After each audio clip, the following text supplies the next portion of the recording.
આજે શારદીય નવરાત્રીનો પ્રથમ દિવસ જ્યાં યાત્રાધામ પાવાગઢમાં ભક્તો મહાકાળી માતાના દર્શન ખાતે ઉમટ્યા છે। વહેલી સવારથી મંદિરમાં ભક્તોનો ધસારો જોવા મળ્યો। હજારો ભક્તો માતાજીના દર્શનાર્થે પહોંચ્યા છે। શ્રદ્ધાળુઓની સુરક્ષાને લઈને ચુસ્ત પોલીસ બંદોબસ્ત પણ ગોઠવાયો છે। વ્યવસ્થાના ભાગરૂપે ખાનગી વાહનોની અવરજવર પર પણ પ્રતિબંધ મૂકી દેવામાં આવ્યો છે। હજારો ભક્તોએ અત્યાર સુધી માતાજીના દર્શન કર્યા છે અને હજી પણ ભક્તો માના દર્શને પહોંચી રહ્યા છે।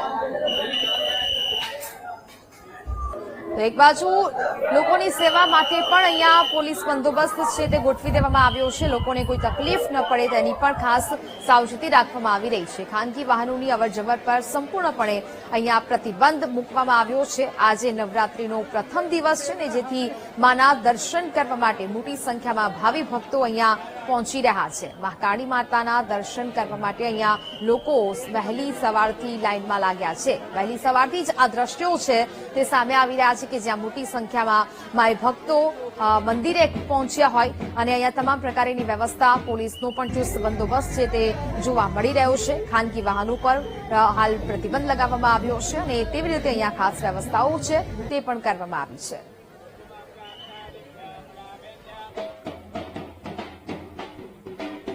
તો આજે નવરાત્રીના પ્રથમ દિવસે અનેક જે યાત્રાધામ મંદિરો આવેલા છે ત્યાં ભારે ભરખમ માય ભક્તોનો ધસારો જોવા મળી રહ્યો છે ને તેમાંથી એક પાવાગઢ ખાતેનું મહાકાળી માતાજીનું મંદિર કે જ્યાં પણ અત્યારે વહેલી સવારથી લોકો દર્શનાર્થે પહોંચ્યા છે।